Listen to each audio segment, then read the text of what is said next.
The following is a presentation of the Eagles Sports Network.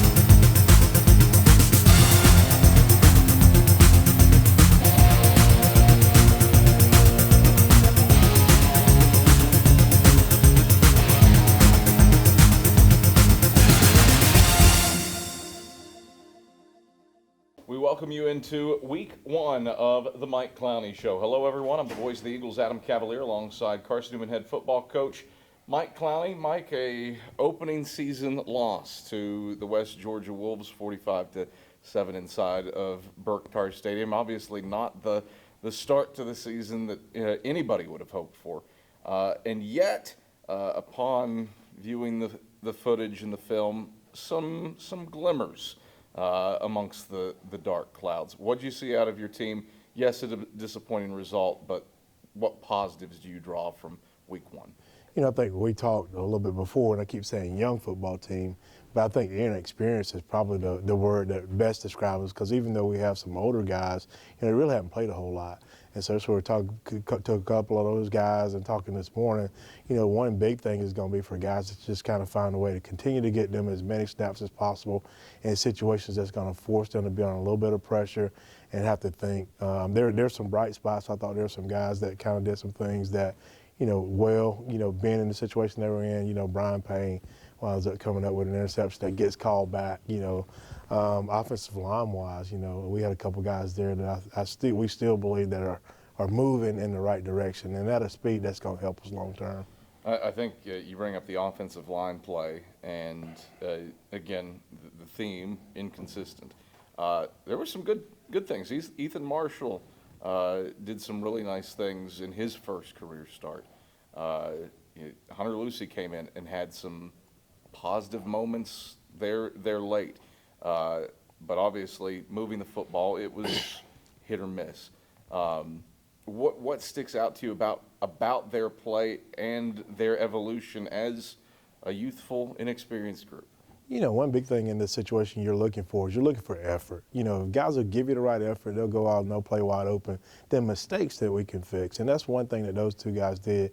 They didn't worry about what they did something wrong or not. They just went out and gave us effort, and we'll be able to kind of tweak that as they go. But I was really proud of those two guys, the way they performed. You think about the game. It's close for the first 15, 20 minutes of the contest before West Georgia started to get some separation late in the second quarter. Where did you sense the tides started to shift? I thought we were in decent position up until the punt return. Once you got the punt return, there's a score there. It's quick. It's one of those things anytime that happens, you worry about the next one more than anything else. But they were able to get points on the board quick there, and we didn't come back and kind of get those right back in the moment. Carson-Newman falls in the season opener to the West Georgia Wolves, 45-7. We'll come back, break down the first half after these messages. This is the Mike Clowney Show.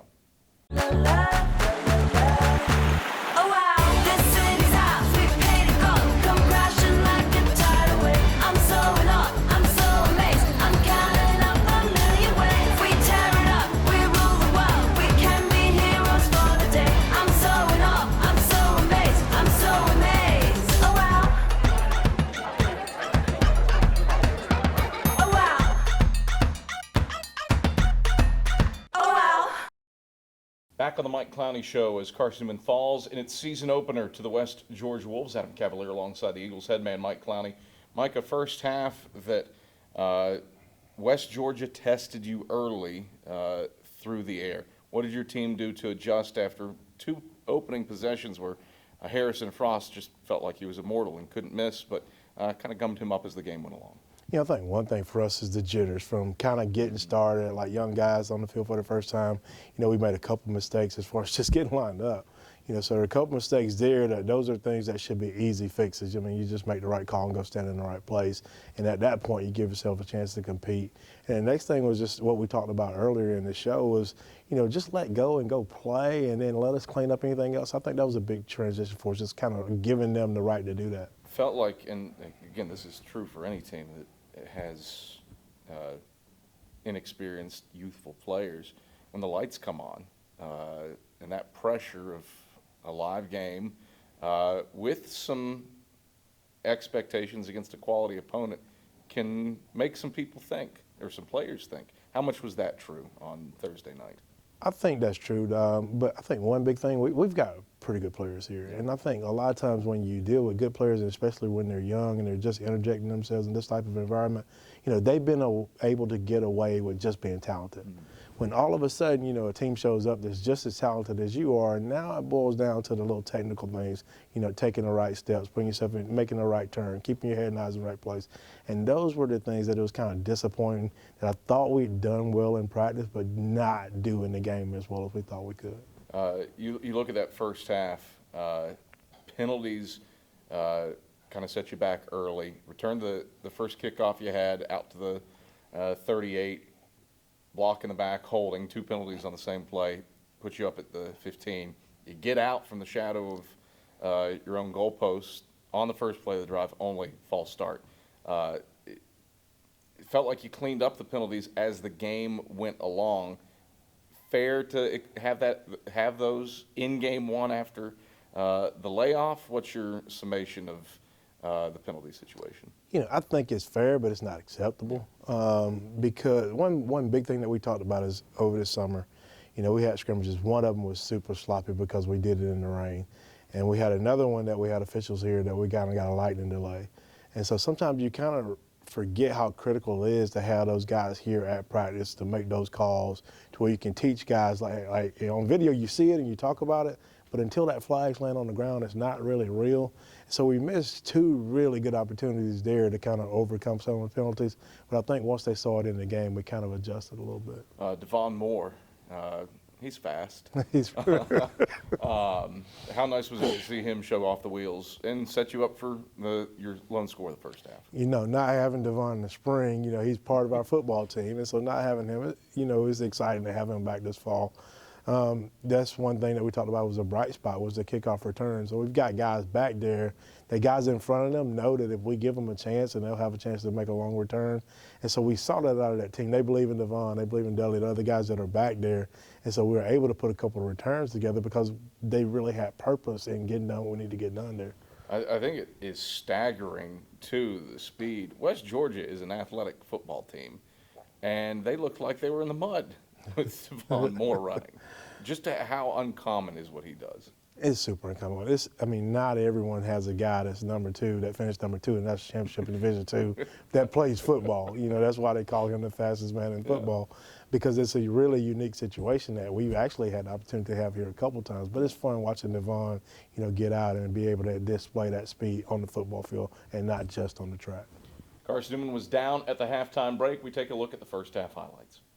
3rd and 5 for the Wolves. Right hash at their own 30. Frost back to pass, steps up, throws over the right hashes. That is complete to Slade, the Memphis transfer, up near midfield. And he's wrapped up by Jalen Anderson, left hash at the Carson-Newman 10. Frost back to pass, throws the slant over the middle of the field for Slade. Complete at the back of the end zone. Touchdown, West Georgia. Jalen Anderson beaten by a step, and Slade strikes first. The 10-yard slant to the back of the end zone over the middle of the field. And Blake McCowan is the split backs behind him. Mitchell takes option pitch to the right to McCarthy. Has running room across the 20. Steps through a tackle and gets wrenched down by Chris Blackston up at the 22-yard line. So the old bread and butter, the triple option in effect there, goes for 12 yards and moves to 6. Oh, it's a numbers 6 game. to the air for 67 yards. And he's in the gun with Devizin to his left. Snap back at the chest, cross throws, right side. That is complete in space to last year's leading receiver, Harrison. He gets hit at the 35 and then carries the pile forward up to the 40-yard line. And that is near first down yardage. Alonzo Houston, the first man there. Big time 4th and goal set up here. 4th and goal. Frost in the gun. Takes the snap. He'll throw it. Once the fade to Slade along the right side of the end zone. Slade runs under it. Touchdown, Wolves. Slade again makes the over-the-shoulder grab over top of Kendall Williams. And the Wolves go for it on 4th and goal from the 1 to make it a 13-0 ball game. Cervantes will send it toward Moore, who grabs it at the goal line inside the right hashes. Moore, straight ahead, sprinter's speed. Moore into the second level, across the 40. Start and stop move past the 50 and into West Georgia territory. Past the 40 and 30, heading to the left sideline. And Devon Moore showcases the wheels and takes it down to the Wolves' 26-yard line.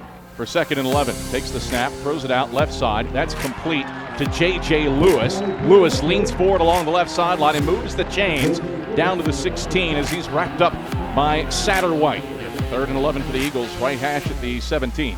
Mitchell back to pass, throws the screen to Hogue. Hogue looks for blockers and has it. Hogue across the 10 and 5. Hogue angling for the left pylon. Hogue, did he get there? Touchdown, Carson-Newman. And trailing 14-7. Frost will dump it to Huff in the flat right side. Huff is caught by Caleb Goins and dragged down shy of the sticks. Devison to his right, too wide each direction. Snap back at the chest. Devison throws high, but complete to Cole, who keeps his feet at the 20 and is off to the races along the left sideline. Cole up across the 30 and forced out of bounds by Tay Little from the gun. Takes the snap at the shoulders, blitzed up the middle, throws it out to the left sideline for Harrison. Jalen Anderson is able to pick it off. Did he interfere with him? I don't see any hankies. It's a pick if there's no flag. Jalen Anderson, the look what I found, interception at the 40. Frost out of the gun from his own 38.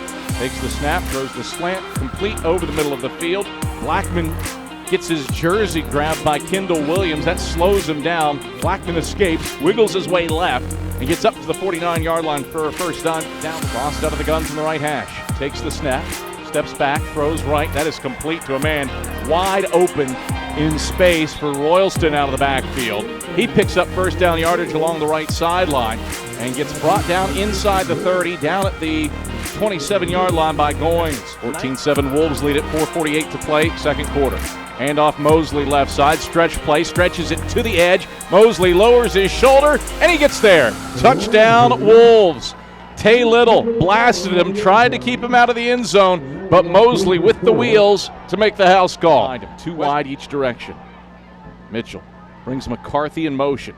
Takes the snap, option to the left, pitches late to McCarthy. McCarthy has first down yardage, makes one man miss and gets up across the 40 and gets brought down out of bounds up at the 42. Great play design and a gain of 18 yards before Fagans brings him down. Very easily could make Carson-Newman's opening night a big issue. Hara will get it away to Blackman, who hauls it in at the 18. Blackman weaves his way to the left and has space. Blackman across the 40 and 50. Blackman into Carson-Newman territory, hits a cutback lane across the 35. Blackman angling his way to the 20 and 15, the punter to beat. Blackman across the 5, will waltz to the house. Touchdown, Wolves.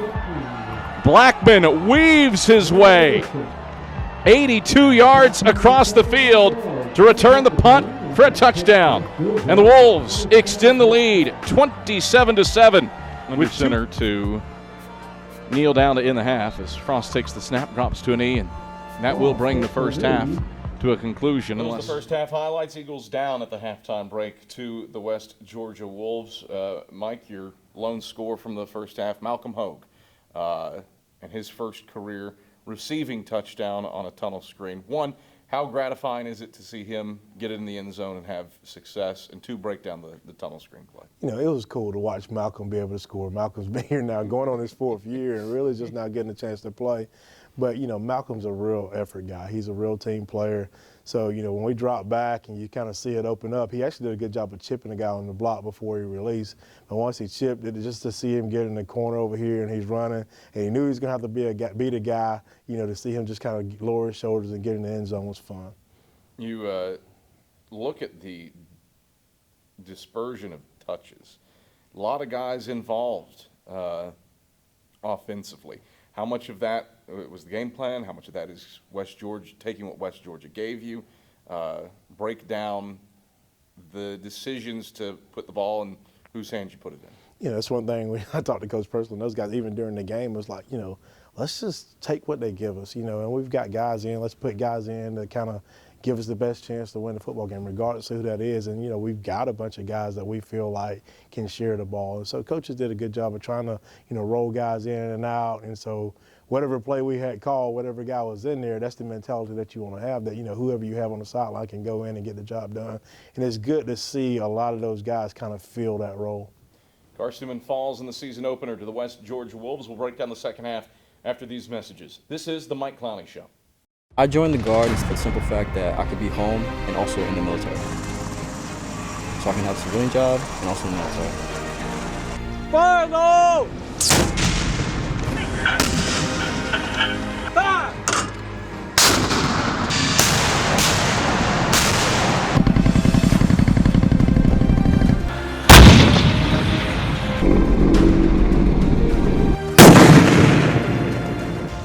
I would tell somebody who's trying to join the Guard, thinking about it, that it's a great opportunity.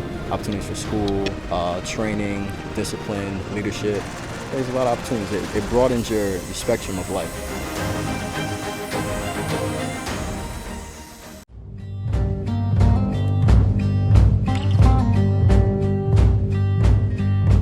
AEC spends its day focused on really serving the members. If you walk in any department within this organization, I think you will find that our folks are truly focused on serving our members. For instance, if you just follow our line construction crew, what are they doing today? They're putting up services to provide new services to our membership. They may be repairing or maintaining equipment. They may be building brand new power lines. All of that in order to serve the membership. Appalachian Electric Cooperative, a not-for-profit electric cooperative that really is focused on member service more so than anything.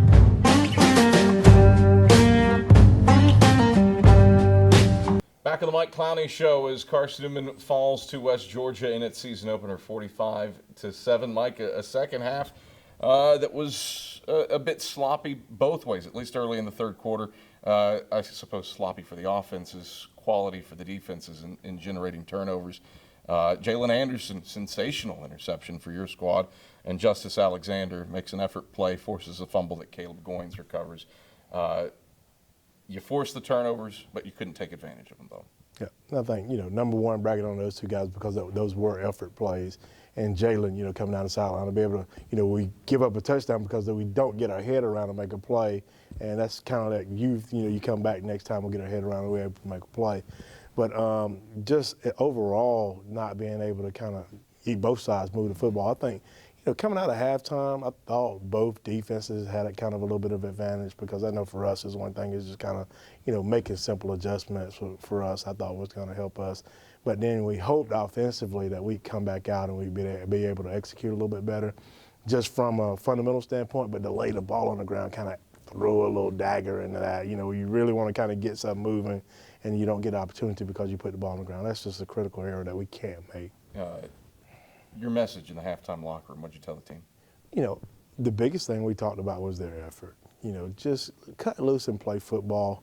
For it to be the first game, you would like to see a little bit more enthusiasm and energy. But I think we had a lot of nerves, too. That's what we talked about going in our room at the beginning to figure out, how many guys ever played here. And it was the majority of the room that had never played here. And so trying to generate some energy from the guys to be able to go back out and just respond and fly around and have a good time, like that was kind of, the mantra that you want to see. And you want them to go back out second half and just have fun playing football. Mitchell takes the snap. Option to the right. Mitchell will keep it. Mitchell jets across midfield and picks up first down yardage into West Georgia territory down to the 47-yard line. Eagles down 28-7 early in the third quarter. Dudley in motion into the backfield. Mitchell takes, gives on the dive. Football comes out, and West Georgia recovers. A mishandled exchange. T.J. Arnold comes out with the football, and West Georgia with the rock, 1st and 10 at its own 45-yard line in the third quarter, trailing 28-7. West Georgia with it at its own 45. Frost back to pass, throws deep over the middle of the field, complete on the post to Patterson. Patterson slips through a Michael Paul tackle and wiggles his way over the right hashes down to the 28-yard line for a 27-yard gain. This try from 29 yards in the left hash. Cervantes has it put down, and he pushes it wide to the left. So Carson-Newman, the defense stands tall and keeps the deficit at 21. Snap back to Mitchell. 3-step drop. Steps up and gets hit. Sacked. West Georgia storms through, delayed through the middle from Derek Shaw. And Mitchell takes the sack back to the 44. 1st and 10 Wolves. Mosley on the give, up the middle, breaks through one tackle, surges through another at midfield, and gets brought down at the Carson-Newman 47-yard line. So right on cue, there's a 13-yard run, the longest of the day for West Georgia. Brian, it's like I found the perfect place.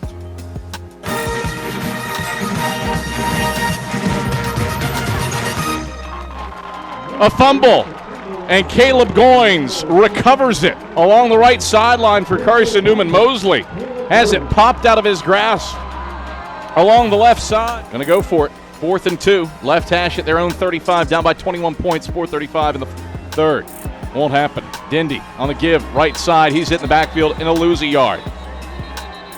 TJ Arnold with the stop. Ball came out after the whistles blew, and West Georgia holds on 4th down.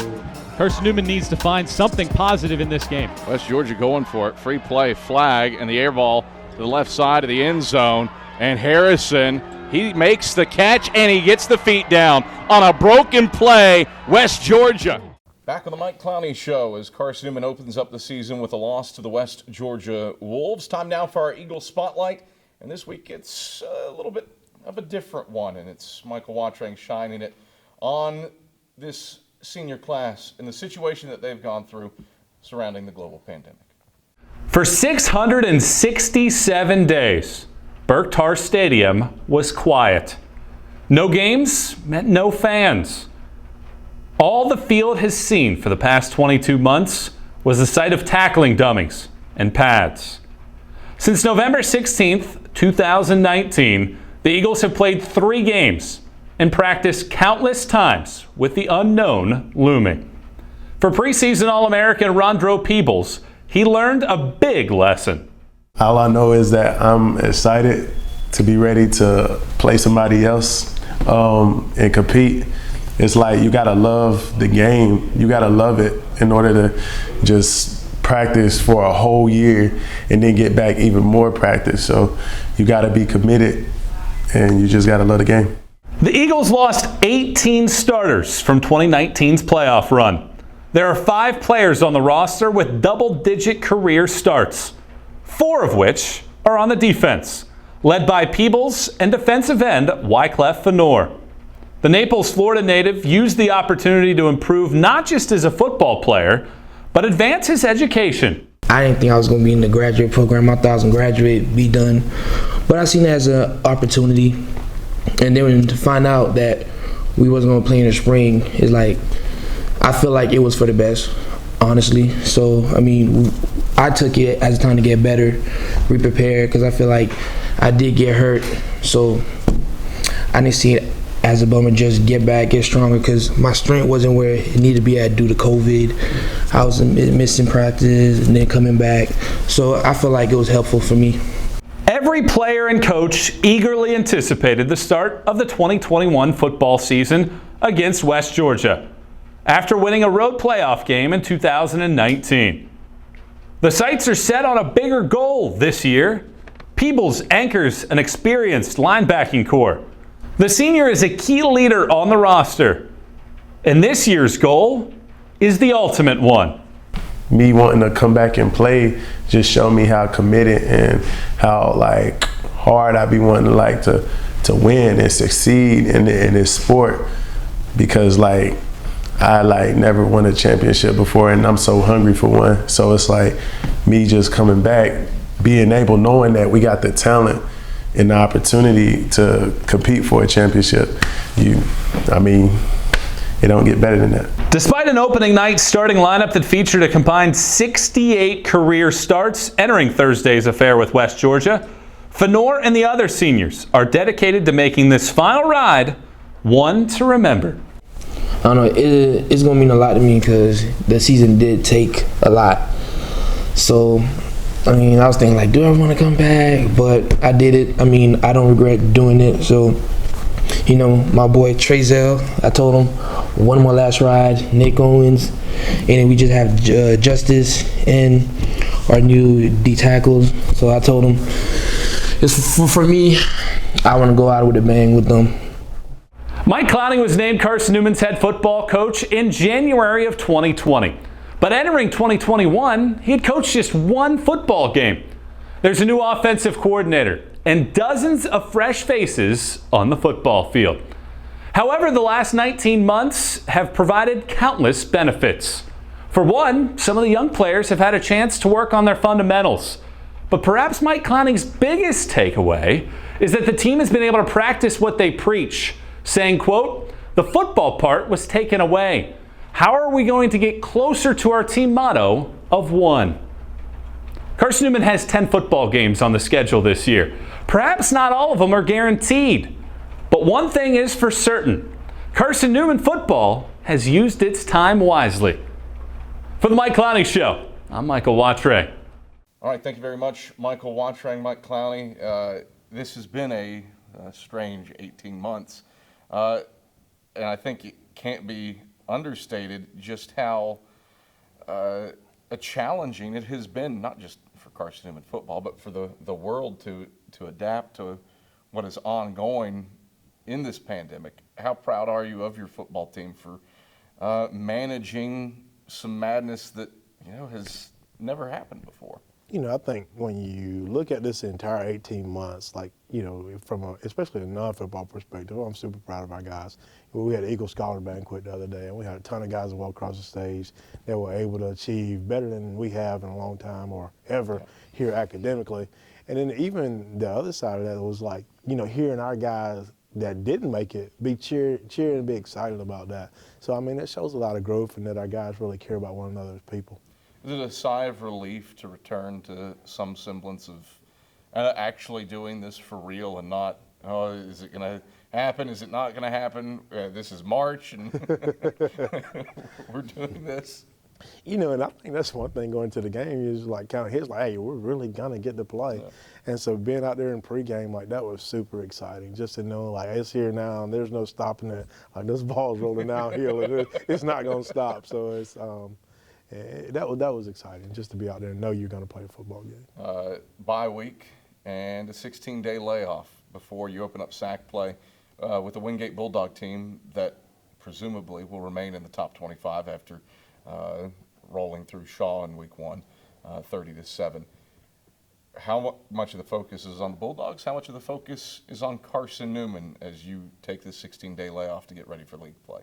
I think the biggest thing is knowing it's not going to get any easier. It's not going to get any easier. The Wingate is ranked in the top 25, but we still have to take care of us. We've got to be a better Carson-Newman football team on Saturday, because even though our opponent will be good, it's what we do from this point forward is going to determine how we perform. And so we've got to make sure we go out and we work and we prepare with purpose to give ourselves a chance to be better than we were on this past Saturday. How much of the results on the West Georgia game do you apply to the laboratory of learning in life? There's a lot of it because the big theme right now is purpose. Rick Warren wrote the book, Purpose-Driven Life. And I listened to a podcast of his on the Warrior Work this morning, so I'm really kind of into that. And it was the thing that hit me last night, last night I was we did some things well and we did some things right, but we didn't have the purpose behind them that we really needed to do them successful. And so we just got to go out and really do a lot of the stuff that we've already been doing, but we've got to have purpose behind doing it. We have to understand why we run an outside drill. It was frustrating to watch. We do a drill every day and watch them be able to throw screens and get outside and us not be able to do it, knowing that we work on that all the time. We have to understand why we do that drill and what the purpose behind that drill is, and, to just kind of get some carryover from practice to this game to try to carry that into this next football game. All right, Mike Clowney, pleasure as always. We'll talk to you in 2 weeks. Talk to you in 2. That's Carson-Newman head football coach Mike Clowney. I'm the voice of the Eagles, Adam Cavalier. This has been the Mike Clowney Show. Thanks for joining us.